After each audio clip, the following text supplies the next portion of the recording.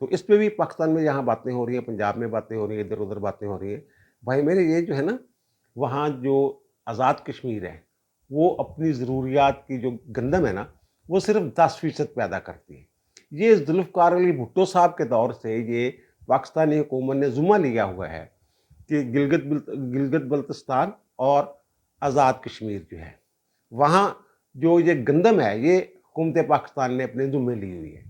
تو یہ بہرحال اس حوالے سے وہاں 2000 روپے جو ہے وہ فی من جو ہے وہ قیمت مقرر کی گئی ہے، اور اس کے باوجود وہاں جو مظاہرے مظاہرے ہیں ابھی تک جاری ہیں، اور حکومت پاکستان ظاہر ہے یہ ہمارا جو کشمیر کے حوالے سے جو ہمارے لوگ ہیں ان کی بھی ایک محبت ہے کشمیریوں کے ساتھ، کشمیریوں کی بھی ہمارے ساتھ محبت ہے، لیکن ایک خوف رہتا ہے کہ کہیں جو پاکستان دشمن قوتیں ہیں وہ نہ بیچ میں کوئی گیم ڈال دیں، اسی لیے ان کو اتنی سہولتیں ماضی میں بھی ملتی رہی ہیں، اب بھی ان کو یہ سہولتیں دی گئی ہیں۔ اور پھر ایک بات جو وہاں وہ کر رہے ہیں کہ جناب جو کشمیر بینک ہے، بینک آف کشمیر، اس کو شیڈولڈ جو پاکستان کے بینک ہیں پاکستان میں ان کو اس کو کام کرنے کی اجازت دیجیے، اور اسٹیٹ بینک جو ہے اس کو شیڈولڈ بینک جو ہے نا پاکستان کے ان کا درجہ دیں۔ تو بھائی میرے اس کے لیے تو ہمارا جو قانون ہے وہ بدلنا پڑے گا۔ وہ میرے خیال اس کا جو سرمایہ ہے کسی بینک کا وہ چاہیے ہوتا ہے شاید 50 ارب روپے جو ہیں، تو یہ 50 ارب روپے بڑے وہاں میرپور جو ہیں بڑے امیر ہیں، وہ سارے جمع کر کے کچھ شیئر شیئر خرید لیں اس کے اور بنا لیں، وہ اگر بنا سکتے ہیں تو۔ بہرحال یہ ہیں حقائق، زمینی حقائق، اور جو مطالبات ہیں وہ بھی آپ کے سامنے ہیں جو وہ مطالبات کر رہے ہیں۔ تو پہلے ہی پاکستان پہ جو ہے جو خرچہ ہے اس کا کشمیر کا وہ پاکستان کی حکومت کے ذمہ ہے، اور اب 23 ارب جو ہیں وہ مزید دے دیے فوری طور پہ ریلیف کے لیے۔ تو پہلے بھی میں نے عرض کیا کہ 14 ارب ڈالر جو ہے وہ مختلف 14 ارب روپے وہ پہلے بھی سبسڈی دی جا رہی ہے۔ اب یہ کہہ رہے ہیں نا کوئی پتہ نہیں پاکستان کو جو قرارداد تھی اقوام متحدہ کی اس میں یہ پاکستان وعدہ کر کے آیا ہوا ہے کہ جناب 48 اشیاء پر سبسڈی دی، وہ کوئی ایسی نہ میری نظر سے گزری ہے کوئی ایسی قرارداد، نہ ہی ایسی کوئی قرارداد ہے۔ وہ تو اور قسم کی قرارداد تھی کہ ریفرینڈم ہوگا مقبوضہ کشمیر میں، اور جو پاکستان والا کشمیر ہے آزاد کشمیر جس کو ہم کہتے ہیں وہاں، اور لوگوں سے رائے پوچھی جائے گی کہ جناب وہ جو ہیں وہ کس کے ساتھ ہیں۔ اب آتے ہیں جناب 190 ملین والا جو معاملہ ہے، یہ معاملہ اصل میں جڑا ہوا ہے ملک ریاض کے ساتھ، اور ملک ریاض صاحب بہت سارے لوگوں سے جو محبت کرتے رہے ہیں اور باقاعدہ محبت بانٹتے رہے ہیں، تو اب ان لوگوں کو ان کی محبت بڑی یاد آ رہی ہے۔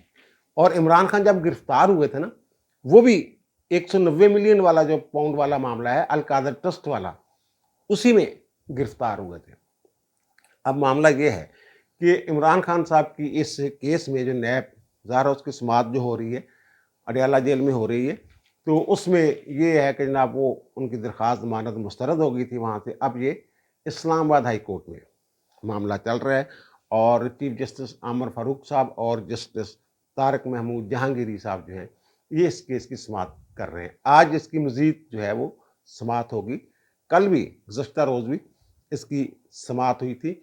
تو اب مسئلہ پتہ کیا ہو گیا، اب جو نیب کے وکیل ہیں، جو پراسیکیوٹر ہیں، وہ اپنے دلائل کے دوران انہوں نے جو سپریم کورٹ میں یہ معاملہ ہے 190 ملین پاؤنڈ والا، تو اس حوالے سے جو جسٹس قاضی فائز عیسیٰ کی سربراہی والا بینچ ہے، تو اس حوالے سے جو ان کی آبزرویشنز ہیں، اور پھر جو 190 ملین پاؤنڈ جو ہیں یہ کھاتے میں چل گئے تھے بحریہ ٹاؤن کے، جو بحریہ ٹاؤن کو جرمانہ کیا ہوا ہے سپریم کورٹ نے، ساکم نثار والی عدالت نے 460 ارب روپے کا، تو یہ اس میں ضم کر دیے گئے تھے۔ یہ پکڑے گئے تھے، NCA نے، نیشنل کرائم ایجنسی نے لندن میں پکڑے تھے، اور پھر یہ انہوں نے حکومت نے ایک جعل سازی کا اعلانیہ کر کے نا وہ خفیہ اس کی منظوری لے کے شہزاد اکبر وغیرہ بیچ میں ہوئے گئے تھے، تو یہ معاملہ جو ہے ادھر پھر وہ ادھر چلے گئے تھے، اور قاضی صاحب نے جو سپریم کورٹ کے اکاؤنٹ میں یہ پیسے پڑے ہوئے تھے ان کو واپس بھیج دیا تھا حکومت کو کہ جناب یہ حکومت NCA نے تو حکومت کو دینا ہوتا ہے۔ تو یہ سارا معاملہ، اب جو ان کے لوگ ہیں وہ یہ کہہ رہے ہیں کہ جناب قاضی صاحب نے جب ان کو پتا تھا کہ لاہور اسلام آباد ہائی کورٹ میں معاملہ پینڈنگ ہے، تو انہوں نے جو آبزرویشنز دیں اور جو حکم جاری کیا، تو ان کو یہ سماعت نہیں کرنی چاہیے تھی، تو یہ تو ایک طرح سے ہائی کورٹ کے معاملات میں مداخلت ہے۔ بھائی میرے یہ جو سپریم کورٹ والا کیس ہے نا، یہ ثاقب نثار صاحب کے دور سے چلا آ رہا ہے۔ اس حکم پر عمل درآمد کا معاملہ جو ہے یہ سپریم کورٹ میں ہے، ہائی کورٹ میں بعد میں آیا ہے، تو وہ کیسے کاروائی روک دیتے ہیں اس پہ؟ اور دوسری بات یہ ہے کہ یہ ایک دم تکلیف کیوں ہوئی ہے، کیونکہ جو عامر فاروق صاحب ہیں نا، انہوں نے کچھ سوالات اٹھائے ہیں اور کچھ جسٹس طارق محمود جہانگیری صاحب نے سوالات اٹھائے ہیں۔ تو یہ جو عامر فاروق صاحب ہے چیف جسٹس، انہوں نے یہ سوال پوچھا کہ جناب حکومت جو تھی اس وقت کی، اس نے 190 ملین جو پاؤنڈ ہیں وہ اس کا جو معاہدہ ہے اس کو خفیہ کیوں رکھا، کہ یقین دہانی کیوں کروائی خفیہ رکھنے کی؟ اب اس کا کیا جواب ہے؟ اس کا جواب جو ہے، حقائق جو ہیں وہ اس کا جواب دے رہے ہیں۔ اور طارق محمود جہانگیری صاحب نے کہا جناب جو بند لفافے میں منظوری کروائی گئی، تو یہ بھی تو ہو سکتا ہے نا، بہت سارے جو وزراء ہیں کابینہ کے ارکان تھے، انہوں نے کہا جناب شہزاد اکبر صاحب آئے اس وقت، تو انہوں نے کہا جناب یہ بڑا اہم معاملہ ہے، کانفیڈینشیل ہے، اس کی منظوری دے دیں۔ تو انہوں نے کہا کہ جو بند لفافے میں منظوری کروائی گئی ہے ایک ایشو کی، تو یہ بھی تو ہو سکتا ہے نا کہ بند لفافے میں کوئی ایسی چیز کی منظوری ہو جاتی جو پاکستان کے مفاد کے خلاف ہوتا۔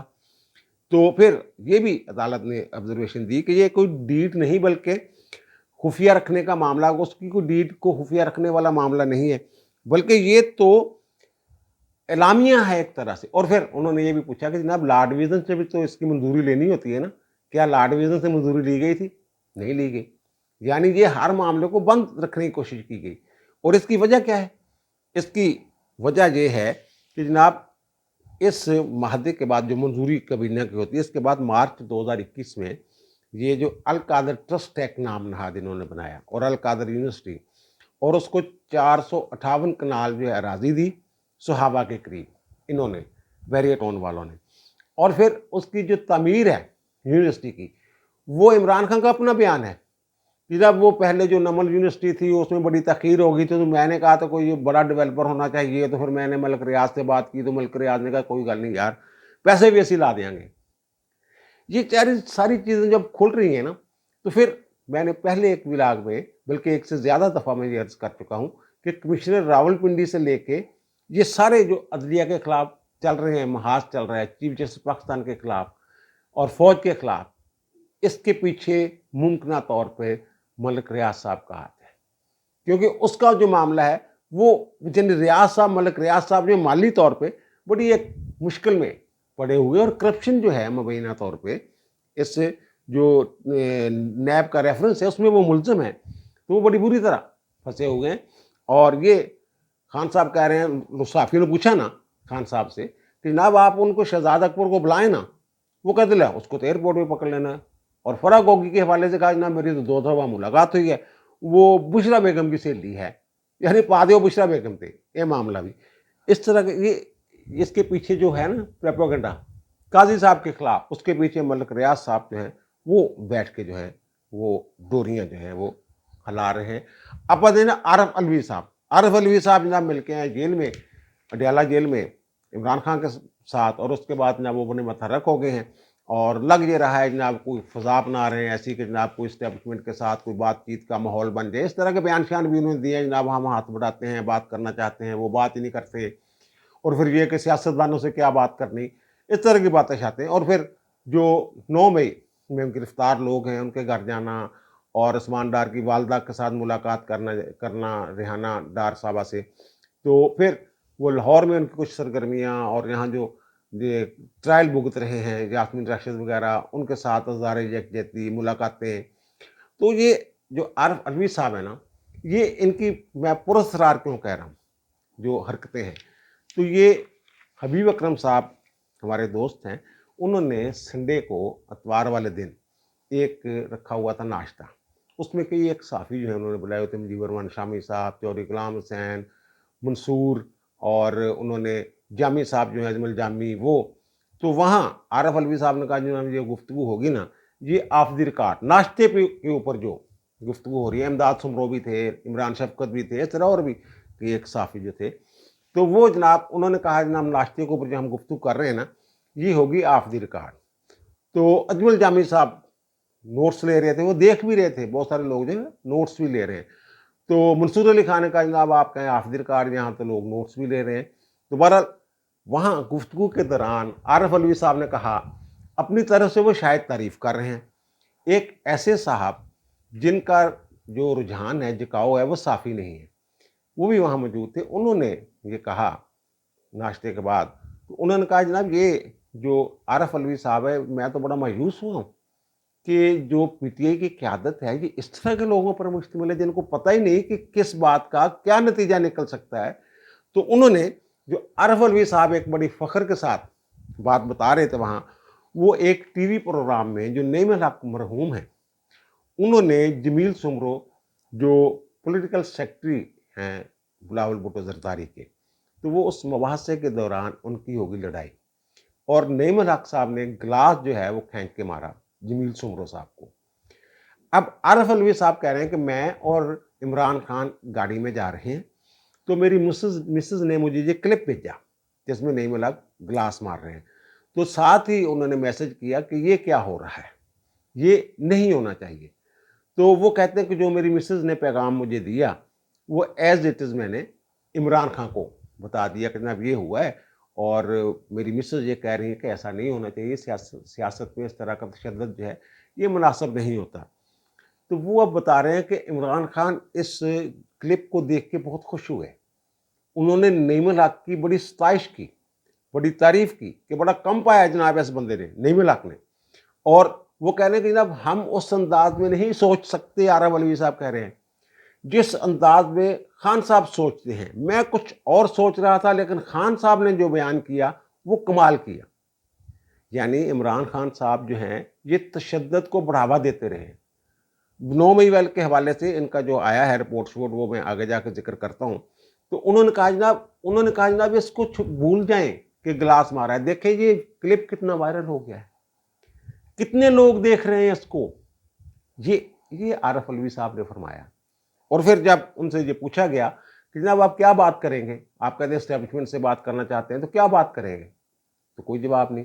تو ہم اس لیے بات کرنا چاہتے ہیں کہ جناب یہ تو جو ہے یہ تو چوری کا مینڈیٹ ہے. انہوں نے کہا جناب آپ جو چور ہیں ان سے تو بات کرنا چاہتے ہیں، بقول آپ کے اسٹیبلشمنٹ نے چوری کیا مینڈیٹ جو اب اس وقت حکومت بنی ہوئی ہے، لیکن جو رسا گیر ہیں جنہوں نے چوری کروایا ہے، جن کے لیے چوری کی ہے، ان سے آپ بات نہیں کرنا چاہتے. اور پھر جب ان سے پوچھا گیا کہ جناب جو باجوہ کے ساتھ تو ٹھیک ہے آپ کہتے ہیں آپ کی حکومت گرائی، تو حافظ صاحب جو ہیں موجودہ آرمی چیف، ان کے ساتھ کیوں آپ دشمنی مول لے کے بیٹھے ہیں، ان کے خلاف کیوں آپ تحریک چلا رہے ہیں؟ تو وہ پھر وہ یہاں بائیں شائیں، یعنی کوئی جواب ہی نہیں تھا.